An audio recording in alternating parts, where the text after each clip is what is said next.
Kenneth McNeill is the Chief Information Officer of the National Guard Bureau. Ken, it's great to see you. Thanks for joining me today. Great to be here. What are some of the operational challenges that you're dealing with as the leader of the technology group for the Guard? Well, first of all, we're responsible for 54 states and territories and the District of Columbia. So, that footprint, IT-wise, it gives the adversary a lot of shots to get into the defense network. Our homeland mission, some of the challenges that we have is making sure throughout the 54 states and territories that we have a baseline IT capability. Now, the DOD, we're part of that. We have a close relationship in making sure that we're modernized.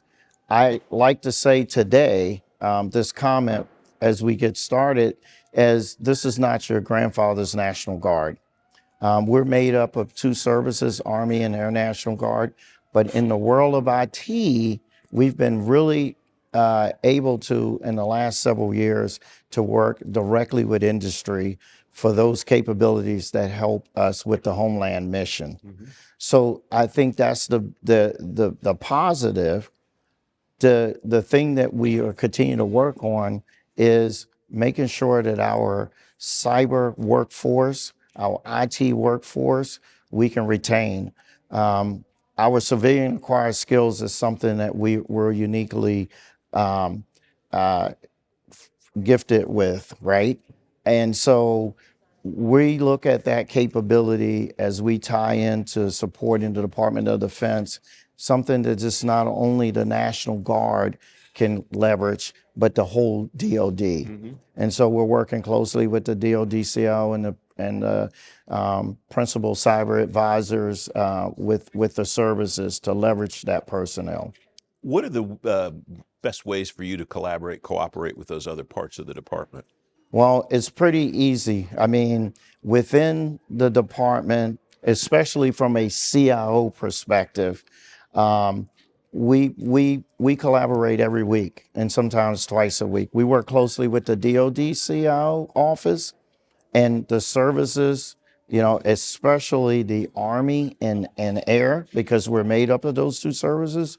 We have close relationships. So when it comes to new technology, when it comes to what we're looking at for the future as far as best practices, we're able to work with those two services and share, creative and innovative ways. And I would like to say this. So for the first time, about 4 years ago, we bought in a technology called Bring Your Own Device. Mm-hmm.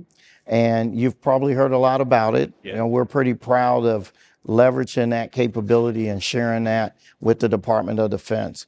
That was an example of us saying, hey, we have a need in the National Guard to have our soldiers and airmen to have a capability on their personal phones. So 93% of the National Guard did not have government-furnished devices.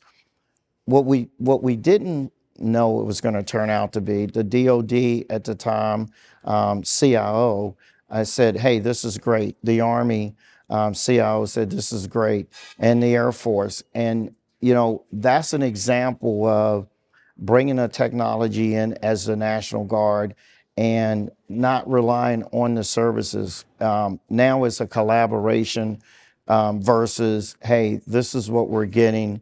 I know you may have a unique need, mm-hmm. But it doesn't fit the bill. So I think when I say this is not your grandfather's National Guard, we're in a new mission space, mm-hmm. and a new way of doing business and thinking out of the box. What does that footprint that you just described, 93% of your personnel don't have government-furnished devices.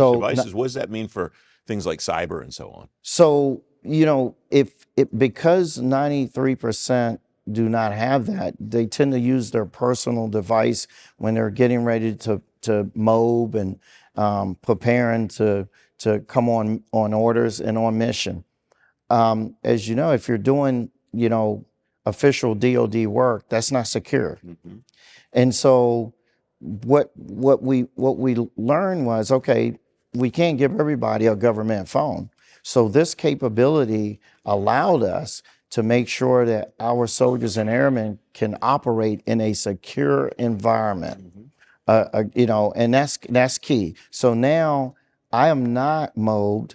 I am not at drill. I'm at home. I'm even at work.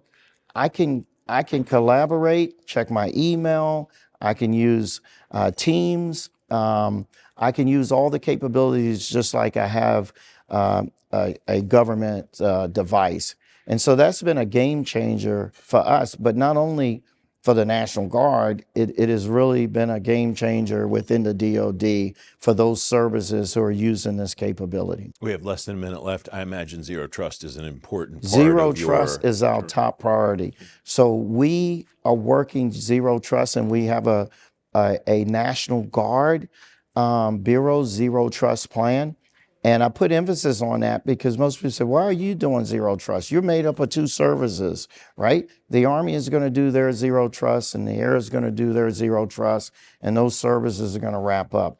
Well, no, we have a enterprise zero trust from a National Guard Bureau's standpoint of view, because obviously protecting the DODIN, it includes making sure that at every level that we're protecting the DODIN. And so we're very confident that we will make the zero trust timeline.